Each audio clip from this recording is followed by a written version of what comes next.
Bonjour à tous, bienvenue sur News Expérience Client. Pour cette webconférence, on est ravis d'être avec vous. Comment TerCA révolutionne le quality monitoring pour des opérations de relations clients plus performantes que jamais? Eh bien, c'est à cette question que nous allons répondre aujourd'hui avec, pour TerCA, Sébastien Monnier, CTO, directeur associé. Bonjour Sébastien. Bonjour Alexandre. Merci d'être sur notre plateau et face à vous, Édouard Layellon. Bonjour Édouard. Bonjour Alexandre. Vous êtes directeur commercial de TerCA. Alors, je vous rappelle bien évidemment que vous êtes connecté pour profiter de ce moment avec nous et que vous avez accès donc au chat également pour poser des questions. Vous en aurez certainement qui surgiront dans votre cerveau tout durant notre débat. N'hésitez pas à l'utiliser et on prendra du temps bien évidemment à la fin de cette webconférence pour répondre à vos questions. Alors, Sébastien, Édouard, en ce qui concerne la relation client et l'externalisation autrement, vous avez adopté chez TerCA une approche, on peut dire, différenciante. Oui, c'est ça. En fait, TerCA, on est un acteur du mid-market spécialisé dans l'externalisation de la relation client. On a un BPO, on a des call centers, pour utiliser des mots qu'on a l'habitude de croiser. Mais on a une particularité chez TerCA, c'est qu'on a deux métiers. On a ce métier de relation client externalisée, où on va accompagner en fait les marques sur tout le parcours client, depuis des phases d'avant-vente, d'acquisition, oui, de gestion du client, de gestion de sinistres, de rétention, d'assistance technique, vraiment sur tout le parcours client. Et puis on a ce deuxième métier qui est d'être éditeur de logiciels pour la relation client.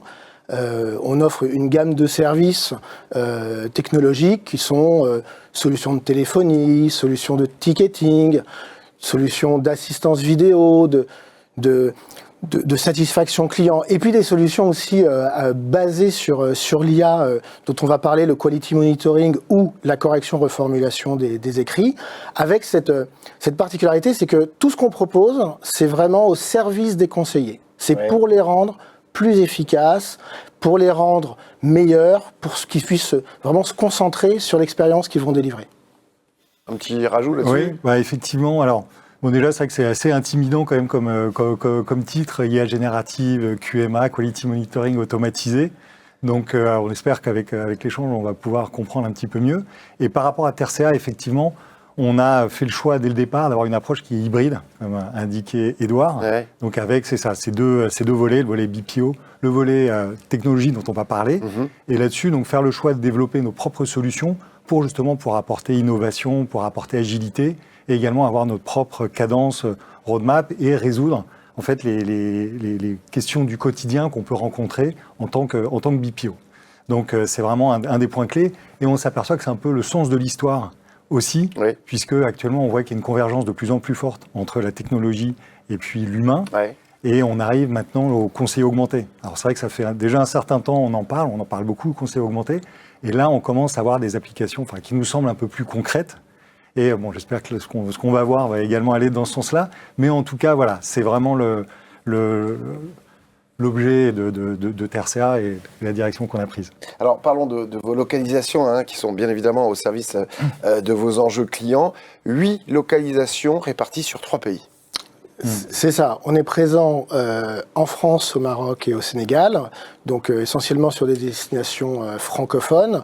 Pour autant, on opère des prestations à la fois en français, mais aussi des opérations multilingues pour les clients qui le souhaitent. Et évidemment, sur l'ensemble des canaux de contact qui sont mis à disposition par les marques, que ce soit l'appel, le mail, les réseaux sociaux, WhatsApp, enfin, tous les canaux disponibles, on est aujourd'hui en capacité de les traiter. Sur la France, on le voit d'ailleurs sur la carte, c'est plutôt dans le nord de la France, c'est ça qu'ils sont situés les centres? Alors, on est situé à Beauvais, ouais, pour ce qui est la partie nord, mais on est aussi un peu plus au sud, où on va retrouver Aix-en-Provence, Pertuis, Nice, sur le territoire. En effet. Sébastien, un petit complément là-dessus, sur les localisations? C'est ça, on est vraiment sur des destinations qui sont extrêmement complémentaires, ouais, à la fois en termes de bassin d'emploi et puis également en termes d'activité qu'on réalise. Donc c'est ça qui est assez important et apprécié. Alors, parlons aussi des expertises fortes dans votre secteur d'activité avec un portefeuille client de plus de 50 clients.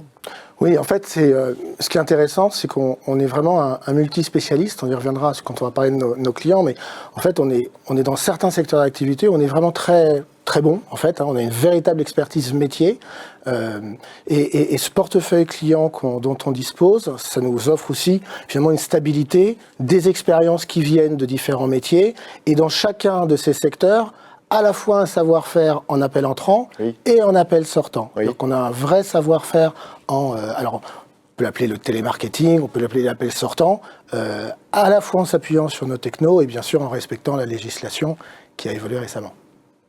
Alors justement, il y a une spécialisation sur des secteurs qui sont créateurs de valeur. On va le découvrir. C'est un portefeuille qui va finalement, qui est assez large, de la banque assurance à la parapharmacie par exemple. Voilà, exactement. Et donc finalement, on va accompagner nos clients sur toute la chaîne de valeur, sur des secteurs en effet qui sont spécialisés, avec un positionnement vraiment de travailler sur des marques premium, de les accompagner sur leur parc client premium aussi. C'est ce qu'on fait avec un certain nombre de clients qui nous confient ce qu'on appelle les clients à forte valeur, pour lesquels on doit développer encore plus la valeur avec des appels, on veut les appeler de cocooning, de nursing, pour finalement s'assurer qu'ils sont satisfaits et aller leur présenter les nouvelles offres qui sont à leur disposition. D'accord. Sébastien, vous voulez rajouter quelque chose là-dessus? Non, je pense que en tout cas, on est tout à fait en phase sur l'ensemble, la polyvalence et le fait d'aller assez loin dans ce qu'on peut apporter. D'accord. On constate aussi que le consommateur évolue et nous, les autres, ceux qui consomment, on est de plus en plus exigeants. Ouais, ça, je crois que c'est... Alors c'est une tendance depuis un moment, mais on la voit qui s'accélère. Et puis on a un client qui est de plus en plus exigeant sur l'expérience qu'il va vivre de bout en bout. C'est-à-dire qu'il va vraiment vouloir sur tout son parcours client que ça se passe bien, qu'il soit à la fois accueilli correctement, personnalisé en termes d'accueil, avec une vraie solution qui est apportée. On va avoir la question finalement de où est-ce que ça se passe, les différents canaux. Est-ce que c'est à l'écrit, est-ce que c'est à l'oral, est-ce que c'est dans les magasins, et puis finalement, que ce soit dans le parcours et dans les canaux, en fait, il n'y a pas de tolérance. Et il a raison, les marques doivent être exemplaires dans à la fois la qualité de l'information qu'elles délivrent, la solution qu'elles apportent, mais aussi la façon dont elles le traitent. Donc, quand on envoie un email de service client, il ne doit pas y avoir de faute. De faute d'orthographe. Les formules doivent être correctes, au-delà de la solution à apporter. Et donc finalement, le client, aujourd'hui, il va regarder tout ça. Il va regarder le produit, le service, les livraisons, mais aussi l'expérience qu'il va vivre à distance.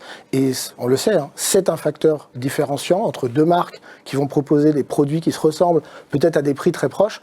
On prendra la marque qui offre la meilleure expérience en termes de SAV ou en termes de suivi client, si jamais j'en ai besoin. Question qui me vient là tout de suite, c'est est-ce que le client est aussi exigeant en magasin qu'au téléphone ou sur Internet? Le client, il est exigeant partout. Le client, il est exigeant partout. Ouais. Et on le comprend, parce que les marques font la promesse d'une expérience, et donc lorsqu'ils choisissent de donner leur confiance à cette marque-là, il faut que la promesse soit tenue. Et c'est la question de symétrie entre la promesse et son exécution. J'imagine que la période actuelle, l'inflation entre autres, fait que le client est extrêmement exigeant et ne laisse pas d'erreur possible à sa marque. Voilà, exactement. Ouais, effectivement. Et c'est vrai qu'il y a des nouveaux standards finalement qui sont posés régulièrement, chaque mois, chaque année, au niveau de la relation client.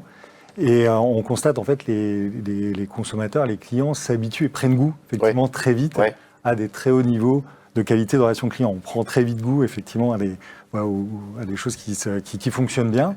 Et donc il peut y avoir potentiellement des écarts importants. Et en tout cas, nous, dans notre rôle, ce qu'on perçoit, c'est vraiment d'accompagner nos clients vers justement ces standards, et à la fois donc avec justement le service et puis les outils.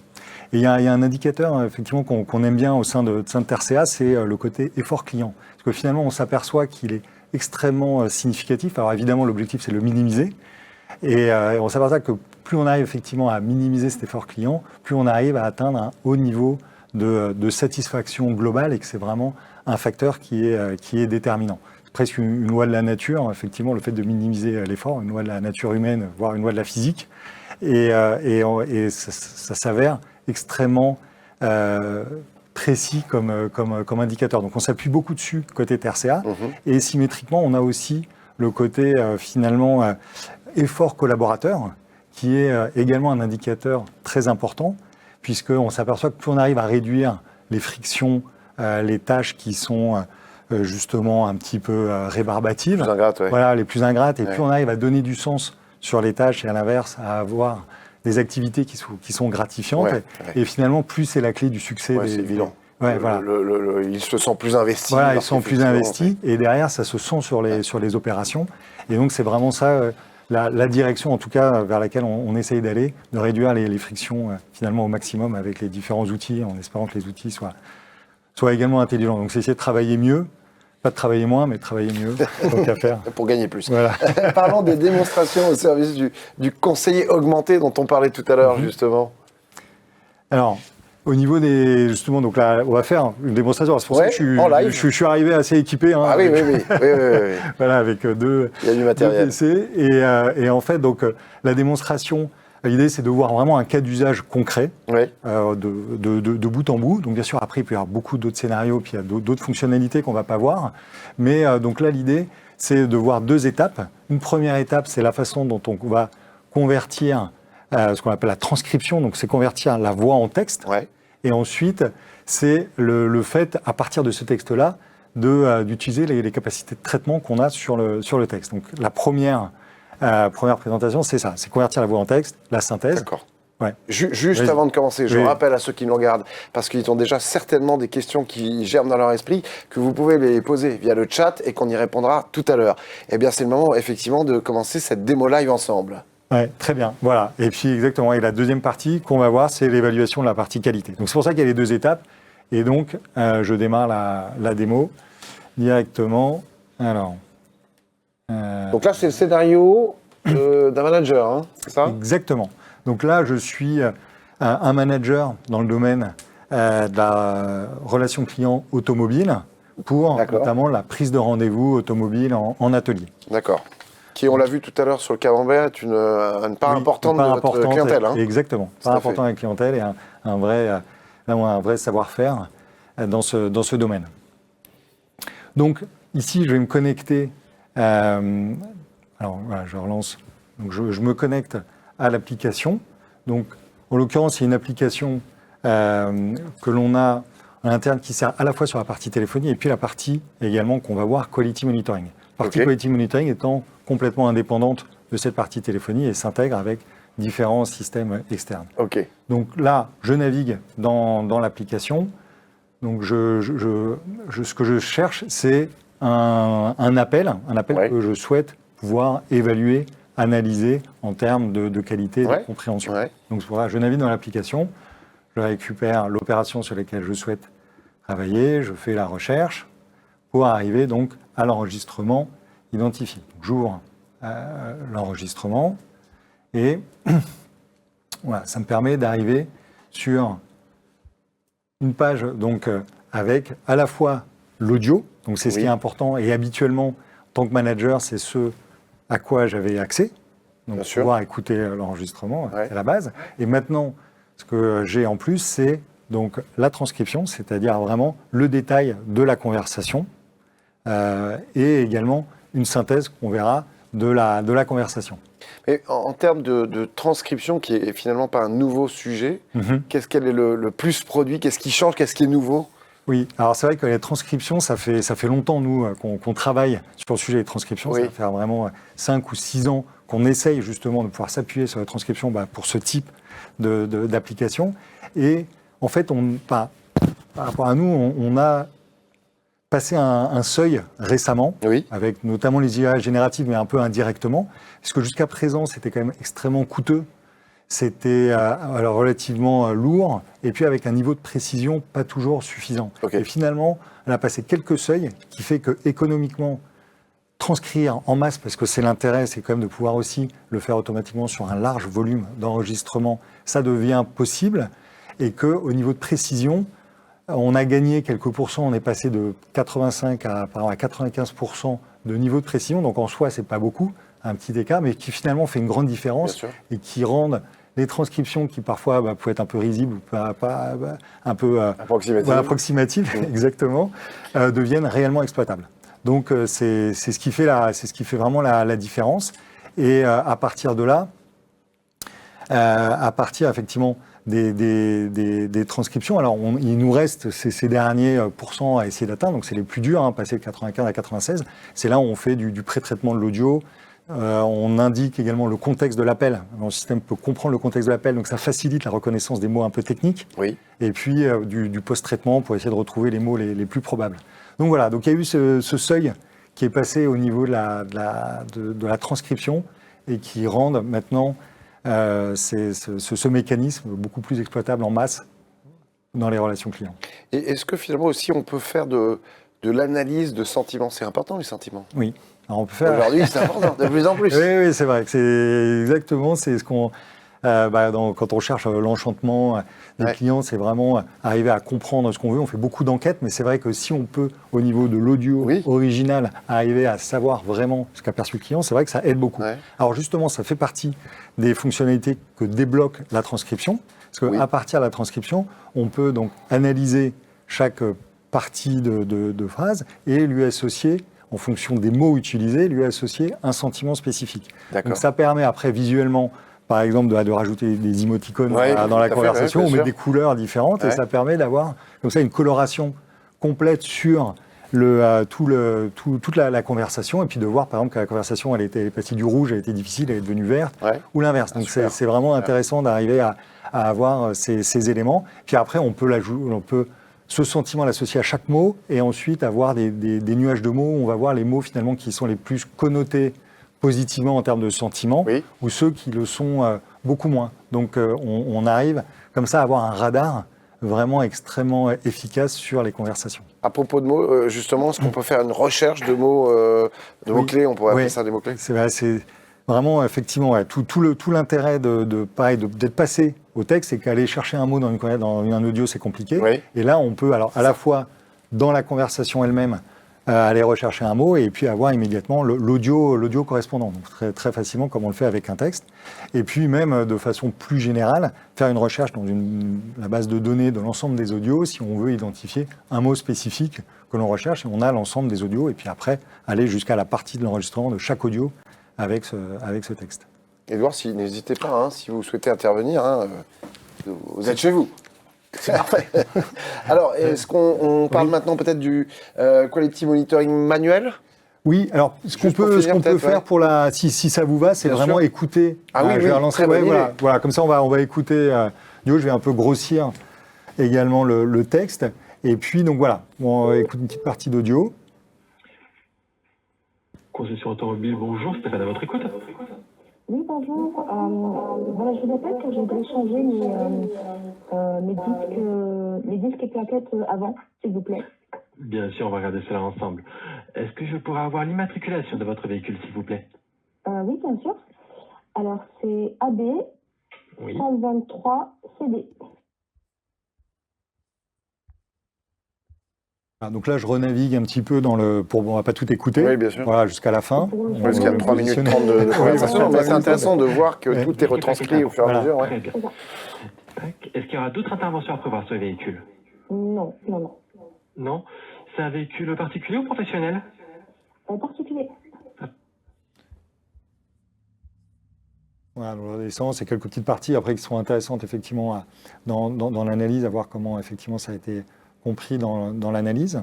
On est sur un vrai rétexte là. Là, on est, alors, pour des raisons RGPD, donc c'est une simulation, c'est une simulation de texte avec Madame Dupont, du Jardin, merci. Voilà, Madame du Jardin, exactement. C'est parfait, je vous confirme votre rendez-vous en atelier mécanique, donc le 18 à 10h pour le remplacement des disques et plaquettes. Ça marche, merci beaucoup. Merci à vous, Madame du Jardin, une très bonne journée. Au revoir. Au revoir. Voilà, et donc voilà, on a vraiment cette retranscription détaillée. Et ce qui est intéressant aussi, c'est alors je vais arrêter juste un petit peu avant. Hop. Voilà. Ce qui est intéressant aussi, c'est qu'on a le résumé de l'appel.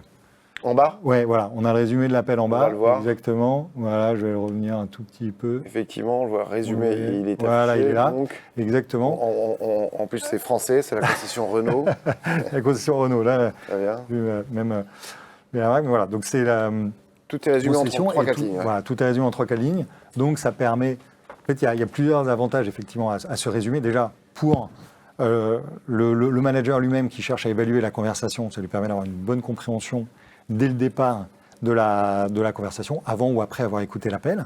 Et également, l'intérêt, c'est que ça peut être utilisé pour le suivi de dossier. Donc, on l'envoie au CRM et ensuite, ça permet facilement de gérer la continuité des appels. Donc déjà, on va gagner du temps parce que le conseiller en post-appel, plutôt qu'avoir à tout documenter, c'est fait automatiquement. Et également, on gère la continuité des appels, et ce qui est souvent une des problématiques fortes dans le domaine de la relation client, qui est quand un client rappelle, il est obligé de réexpliquer toute sa problématique. Donc là, il a le détail, le conseiller a le détail de la conversation, et ça permet une meilleure fluidité, passage de dossier. Bon, ce qu'on essaye, c'est de faire en sorte que le client n'ait même pas à rappeler, mais voilà, dans le cas où il rappelle, au moins qu'on ait toutes les informations. Très bien. Sébastien, alors passons donc au Quality Monitoring manuel. Donc avec un autre scénario. Oui, donc là, c'est vraiment le scénario, on va dire, habituel, où voilà, je vais choisir une grille d'évaluation. Scénario habituel, où là, j'écoute l'enregistrement, donc généralement je l'écoute une première fois, Oui. et ensuite une fois par partie pour pouvoir faire l'analyse. Et donc c'est ce que je fais ici, donc je écoute la phrase d'accueil. OK, est-ce qu'il a bien dit société ou particulier? Et puis là, je peux rajouter un commentaire. Vérification effectuée. D'accord. Donc, c'est l'analyse manuelle. Et ce qui reste, une phase évidemment très importante du processus, de pouvoir faire en sorte, évidemment, continuer à écouter les enregistrements et les évaluer par des responsables qualité. Oui, vous savez que chez Anews Expérience Client, on place l'humain au centre de tout. Ça, c'est très important pour nous. Oui. Justement, quelle est sa place ici? C'est vraiment ce qu'on voit, c'est-à-dire que l'humain, finalement, il reprend, il garde, voire il amplifie une position encore plus centrale, puisqu'on va lui donner des moyens complémentaires pour pouvoir faire les analyses. Donc, en fait, il y a deux choses. Il y a le fait que, déjà, au niveau de l'évaluation manuelle, elle est indispensable parce qu'elle reste à la fois pour la référence pour le calibrage. Oui, bien sûr. Et puis également, alors, les enregistrements sont basés sur le texte, mais il y a effectivement toute la partie audio qui est importante. Donc là aussi, l'humain est important pour écouter l'audio, comprendre le sourire, l'empathie, le rythme, le débit. Ça fait partie des éléments indispensables. Et au contraire, l'humain va pouvoir beaucoup plus, les équipes vont pouvoir beaucoup plus se focaliser sur cette partie. On a parlé tout à l'heure de l'analyse des sentiments. Moi, je voudrais vous parler du sourire. Je le dis souvent, et je vous l'ai dit tout à l'heure à mes invités sur un plateau de télé avant une émission, que c'est important de sourire, parce que d'abord, ça éclaircit la voix, puis c'est toujours plus sympathique pour ceux qui nous regardent, plus agréable. Est-ce que c'est pareil pour ceux qui nous écoutent? Le sourire. Le sourire. Alors là, on l'a tous expérimenté. On a tous expérimenté.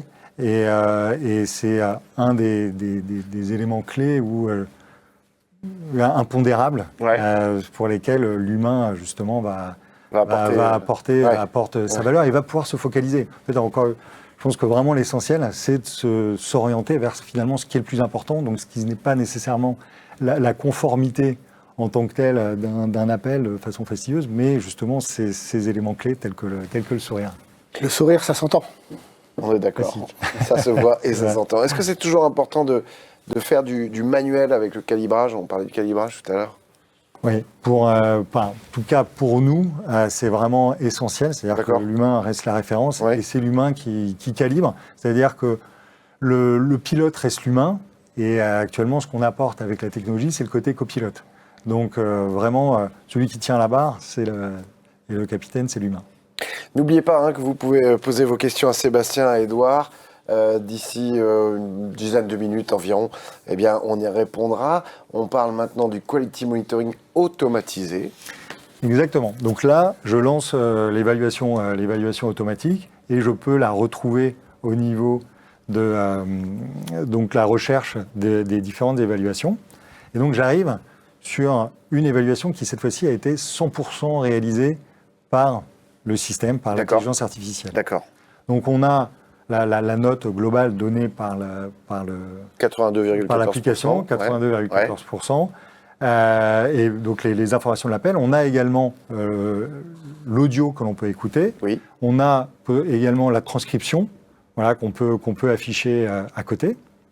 Et ensuite, pour chacun des critères qu'on a déterminés, on a paramétré facilement dans une grille, on a donc l'évaluation du système, avec à la fois la classification, est-ce que c'est acquis, non acquis, la note pondérée, et un commentaire. Donc là, chacun des commentaires a été réalisé donc, par l'application. Le conseiller a bien compris l'appel, etc. Et ce qui est aussi intéressant, c'est que il y a également des renvois vers entre guillemets, la preuve dans l'audio, c'est-à-dire le renvoi vers le passage de l'audio qui justifie, voilà, exactement, qui justifie le point. Donc là, on voit, pour information du véhicule, on a ligne 3, société ou particulier, donc ça a été conforme, c'est-à-dire que le conseiller a bien posé la question sur ce sujet. Et là, par exemple, l'intervention, savoir est-ce que le conseiller a bien demandé l'intervention, voilà, je peux aller ligne 9, et là, ah oui, tout de suite, voilà, d'accord. Immédiatement, j'arrive sur la ligne 9 et je peux aussi écouter. Bien en audio que en retranscription. Exactement, en retranscription. Excusez-moi, C'est c'est très pour facile quelle d'utiliser. intervention ? On a essayé vraiment, parce qu'on vit avec les conseillers, de faire quelque chose voilà, qui soit vraiment simple. Et ensuite, donc, on regarde tout ce qui est conforme, et puis aussi ce qui est intéressant, en quelque sorte, c'est de voir là où il y a des écarts. Donc là, par exemple, on voit qu'il y a des écarts sur la partie assurance. Donc le conseiller n'a pas demandé s'il y avait si le client avait une assurance. Ouais. Si on regarde les autres écarts, solution de mobilité, donc c'est partiel parce que le conseiller a demandé s'il y avait besoin de solution de mobilité, mais n'a pas rebondi directement dessus. D'accord. Et puis ensuite, voilà, l'adresse de l'affaire, on a posé la question, on n'a pas redonné l'adresse de l'affaire exactement. Donc finalement, en termes de conformité, on a vraiment tous les détails sur ce qui a été réalisé ou non.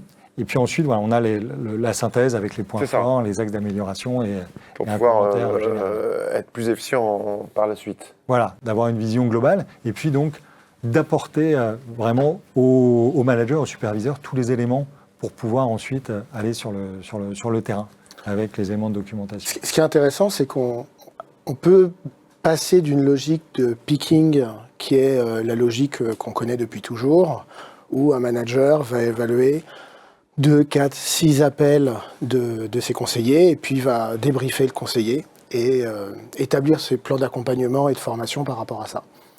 On connaît aussi les limites. Est-ce que le conseiller était dans sa bonne journée? Est-ce que l'évaluateur était dans sa bonne journée? Est-ce que l'évaluation du lundi, c'est la même que celle du mercredi et celle du vendredi? Bon, avec un outil comme celui-ci, en fait, on a la possibilité d'évaluer, finalement, sur un nombre d'appels beaucoup plus important, on parle de centaines ou de milliers d'appels sur l'année pour un conseiller donné, de voir comment il progresse vraiment sur certains items, mais aussi de s'assurer sur des activités réglementées, typiquement banque, assurance, où on doit s'assurer d'un certain nombre de points de passage, que les informations ont été collectées, le point sur l'opt-in, vous savez qu'on doit demander à nos clients si on peut les rappeler, eh bien, avec une solution comme celle-ci, on peut s'assurer que dans tous les appels, on a bien l'autorisation du client qui est accordée pour un rappel.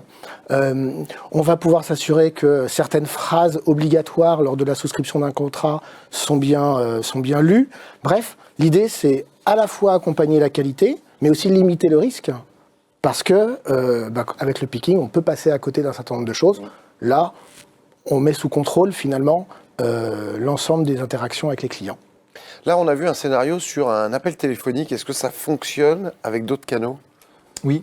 Alors, c'est en fait, vu qu'il y a les deux étapes, il y a la première étape qui est de la voix au texte, oui. Et ensuite la deuxième étape qui est le traitement du texte. Oui. Et en fait, donc avec les autres canaux, on va utiliser la deuxième étape qui est le traitement du texte et de façon vraiment très similaire.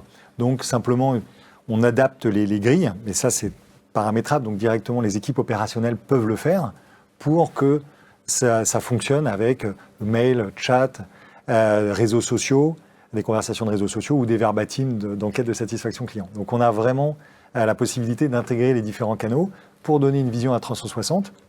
Et même quand on est sur un même dossier, on peut également combiner les informations de plusieurs canaux, donc le conseiller qui a répondu au téléphone et qui a envoyé un mail, pour vérifier la cohérence entre les deux et faire une quality monitoring un peu plus globale.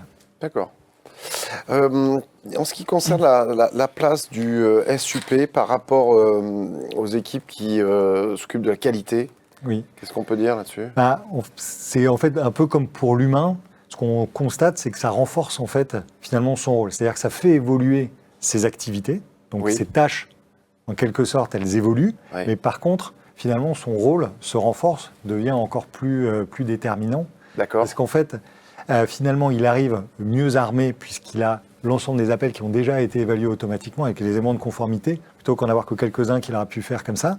Donc il arrive mieux armé, avec une connaissance plus fine du terrain, de chacun des appels. Il a une meilleure traçabilité. Finalement, en fait, c'est comme si on lui donnait des nouveaux radars ou des nouveaux moyens et de nouvelles sondes pour contrôler la production, en quelque sorte. Donc il a des nouveaux outils, Ouais. et il est donc à la fois mieux armé pour aller sur le terrain, parce que tout l'intérêt aussi, c'est sortir du côté je vais faire des écoutes et passer du temps dans mon bureau pour aller vers le terrain et pouvoir faire l'accompagnement des conseillers, le coaching, les plans de formation. Donc finalement, et peut-être quand même un autre point, comme on a vu, c'est qu'il va y avoir des analyses d'appels qui vont être aussi plus orientées vers le facteur humain que vers le facteur conformité. Et au final, ce qu'on constate, c'est que ça lui donne plus d'autonomie, plus de capacité de prise de décision vis-à-vis de ses équipes. Le conseiller upgradé. Voilà, et là, Augmenté. même le Augmenté. superviseur même augmenté, parce qu'en fait, c'est vraiment l'ensemble des équipes Qui en sont- bénéficient. voilà, qui en bénéficient. Exactement. Alors, la dernière étape qu'on souhaitait partager avec vous, et il est encore temps de poser vos questions via le chat, puisque c'est juste après qu'on y répondra, c'est en ce qui concerne les chiffres, les statistiques. Qu'est-ce qu'on peut apporter comme élément? Oui, alors, c'est finalement un peu l'aboutissement quand même de tout le travail qu'on fait, parce que c'est Bien vrai sûr. qu'on fait beaucoup de data crunching pour traiter les appels en audio, ensuite les retraiter à grille qualité, etc. Mais tout l'intérêt à la fin, c'est d'avoir des chiffres, et surtout des chiffres qui sont exploitables et qui sont actionnables. Donc là, ce qu'on voit, c'est qu'on a un rapport qualité, donc déjà qui donne une vision un petit peu globale, ce qui va être particulièrement ensuite intéressant, après avoir vu donc le nombre, la note globale, le nombre, etc., c'est d'aller avec une analyse par élément.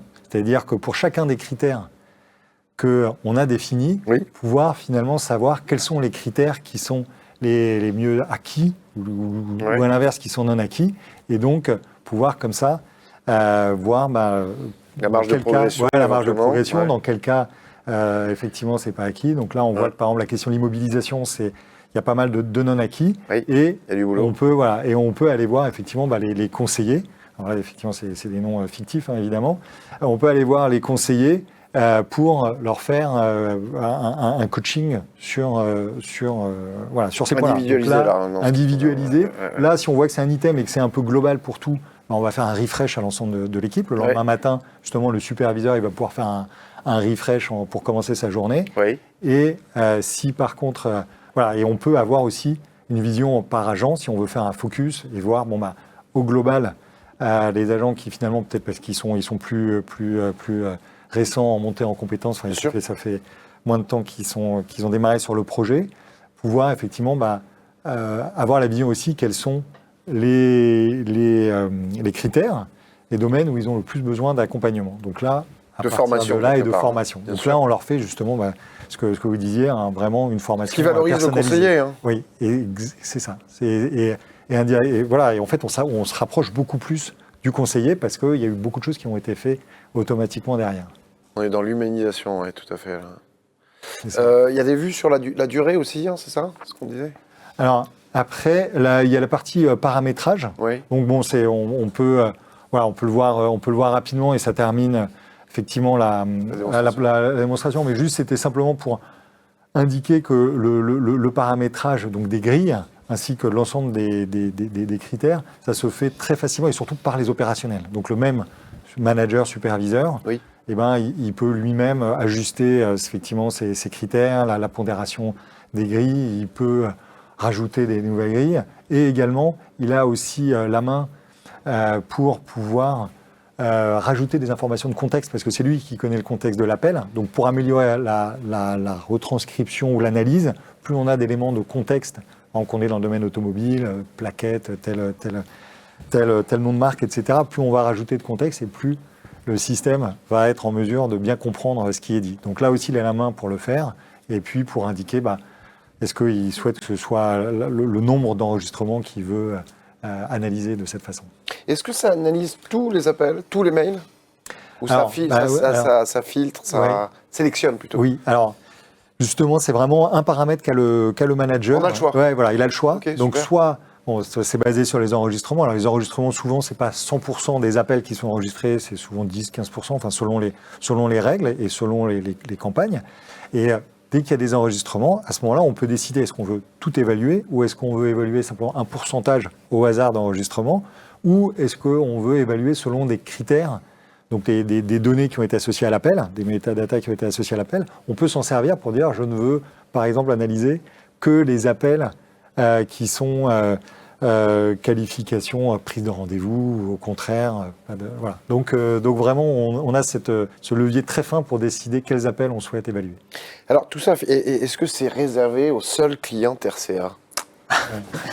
Alors, ce qu'on propose, c'est qu'en fait, lorsqu'une marque décide de nous faire confiance en nous confiant sa relation client et de faire appel à nos prestations avec des conseillers, la technologie est embarquée dans la prestation. Donc, en fait, on s'en sert tous les jours pour nos clients.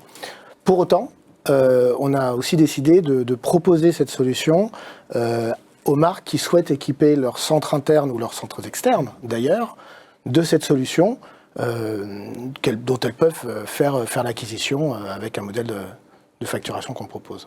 D'accord. Eh bien, on va passer aux questions.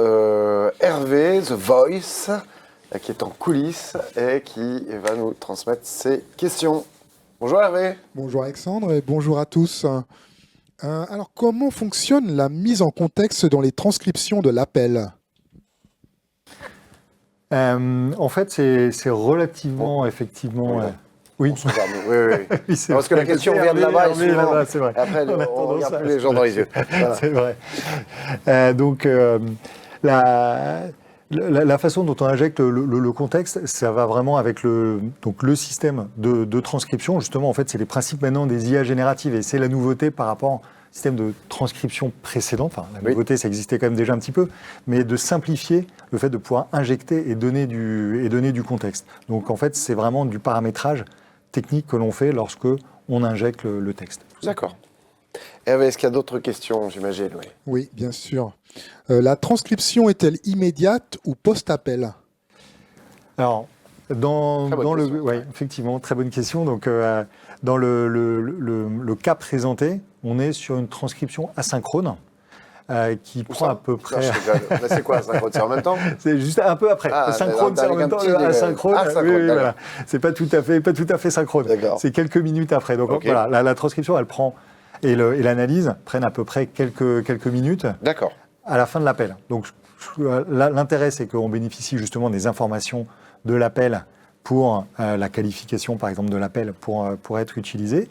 Mais également, vu que c'est quand même assez court comme délai, ça peut permettre de remonter des alertes au niveau de la console de supervision pour dire attention, s'il y a eu un appel où vraiment il est non conforme et ça peut réengendrer des rappels clients, à ce moment-là, dire attention, il faudrait rappeler le client immédiatement. Donc on a un système d'alerte. Donc on est en quasi temps réel. En léger différé. En léger différé, exactement. Après, la partie temps réel en tant que telle, c'est des sujets sur lesquels on travaille, qui sont, d'après nous, nos propres usages, qu'on a vu de façon moins prioritaire, mais qui sont également importants et qui ouvrent la possibilité d'avoir un coaching du conseiller, cette fois-ci vraiment en plein appel, ou en fonction des échanges qu'il va avoir avec le client, un certain nombre de phrases vont pouvoir être utilisées pour lui remonter les bonnes informations. Ok. Hervé ? Lors des notations faites en automatique par l'IA, comment calibrez-vous le niveau d'attendu? Le principe, c'est justement le calibrage, c'est vraiment avec l'humain. Donc c'est pour ça que avant tout, on se base.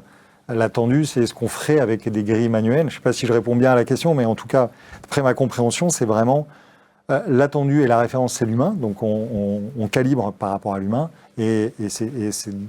on affine finalement petit à petit les consignes qu'on donne au système pour qu'il comprenne de mieux en mieux et qu'il se rapproche de ce que fait l'humain. Et ensuite, les grilles, elles sont, comme on a vu, parfaitement paramétrables au niveau de la pondération de chaque critère, etc., pour vraiment refléter la note que l'on souhaite avoir comme référence. D'accord. Est-ce qu'il reste des questions, Hervé? Oui, il reste encore quelques questions. Quel succès ce soir! Est-ce que le fait de monitorer 100% des appels améliore le ROI du quality monitoring? Sincèrement, 100% des appels de façon brute, c'est pas toujours ce qu'on va recommander. Je pense pas que dépasser peut-être les 20-30% en tout cas sur les appels bruts, justement, ça apporte un ROI qui soit significatif. 20-30% déjà d'appels évalués, c'est déjà quand même potentiellement assez énorme. Souvent, ça suffit. Et par contre, ce qui est intéressant, justement, c'est avec le ciblage, de pouvoir se dire, par contre, cette typologie d'appels, là, je veux les écouter à 100%. Là, c'est vraiment intéressant. Et là, effectivement, on a un fort ROI. Donc, que ce soit, par exemple, des différents types voilà, pour reprendre les exemples de prise de rendez-vous, atelier, quand il y a justement un rendez-vous qui normalement est censé être pris n'est pas pris, c'est toujours intéressant d'avoir 100% de ces enregistrements et de ces analyses pour pouvoir vraiment le comprendre. Donc voilà, ça dépend des cas, mais en tout cas le ROI sur 100% de l'ensemble des appels de façon indifférente, on n'est pas sûr qu'il soit indispensable. Là où on peut aller chercher des points, c'est typiquement sur les activités commerciales, où on va à la fois enregistrer, si on veut prendre par exemple toutes les ventes réussies, toutes celles qui ont abouti à une vente, pour bien comprendre ce qui s'est passé, mais on peut aussi regarder celles qui n'ont pas abouti, les appels qui n'ont pas abouti, et se dire, eh bien, pourquoi elles n'ont pas abouti? Est-ce que c'est un problème d'argumentation? Est-ce que c'est un problème de questionnement? Est-ce que c'est une question de posture, de présentation de l'offre? En fait, l'outil va être capable d'évaluer ça correctement, et donc derrière, on va déployer des plans de formation, de coaching de nos conseillers sur la vente pour améliorer ce taux. Et là, notre ROI, il est extrêmement rapide, puisqu'on va faire davantage de ventes pour le même nombre d'appels. Bien sûr. Hervé, autre question. La notation automatique semble particulièrement adaptée pour du contrôle de conformité, notation binaire. Quels sont les cas d'usage sur la qualité du discours, par exemple, qui nécessitent un niveau de granularité plus fin? On a des questions d'experts. Je ne sais pas quel temps il fera demain ou vous avez le numéro du loto. Effectivement, non, mais c'est hyper pertinent. Oui, clairement, comme on a vu, la partie conformité, elle est importante. Un autre point, on l'a un petit peu évoqué, c'est que actuellement le système, donc, il analyse le texte transcrit, il n'analyse pas le son de la voix. Donc l'ambiance ou le rythme. Donc c'est pour ça que l'humain est important par rapport à ça. Potentiellement, c'est des choses aussi qui peuvent se faire, mais vraiment, nous, on s'est focalisé sur les textes et les mots qui donnent déjà énormément d'informations. Et donc, au-delà de la partie conformité, on arrive quand même, comme on a vu avec l'analyse de sentiments, on arrive quand même à pouvoir évaluer est-ce que l'appel il est suffisamment chaleureux, est-ce que les mots sont positifs, et donc on arrive quand même à déduire beaucoup de choses au-delà de la simple conformité. Hervé ? Sur la base de la transcription, est-il possible d'avoir une répartition par typologie d'appel, ainsi que les principaux axes d'amélioration par conseiller, par équipe ou par plateau ? Alors, la partie typologie, c'est un autre cas d'usage. C'est vrai que là, on en a vu un, mais l'autre cas d'usage, c'est la classification automatique, c'est-à-dire qui est presque un petit peu plus simple que celui qu'on a vu, qui est le fait de se dire, en écoutant les appels, on peut classer selon et potentiellement les qualifier selon un certain nombre de catégories. Je reprends l'exemple de la prise de rendez-vous. Le système peut indiquer est-ce qu'il y a une prise de rendez-vous ou pas dans l'appel, par exemple. Donc, ça répond à la partie, en tout cas, classification. Et ensuite, dans le reporting, tel qu'on l'a vu, on a vraiment des éléments de coaching. Alors, on ne va pas plus loin que ce qui est déjà beaucoup, que vraiment afficher l'ensemble des évaluations pour permettre aux conseillers d'avancer. Une possibilité, ce serait pour un conseiller donné de resynthétiser l'ensemble des évaluations qu'il a. Ce n'est pas quelque chose qu'on fait actuellement, mais c'est une possibilité pour aider encore le coaching du superviseur. Parfait. Bah, écoutez, je crois qu'on arrive au terme de cette webconférence. Tercea, la solution qui vous va. Voilà, ça sera mon slogan. Copyright, je vous l'offre. Merci à vous de nous avoir suivis. Bien évidemment, si vous avez d'autres questions, envoyez-les via le chat. On fera suivre à Sébastien et Édouard qui prendront le temps et auront plaisir à vous répondre. Merci beaucoup, messieurs, d'être venus sur le plateau. À très bientôt. En attendant, prenez soin de vous. Ciao.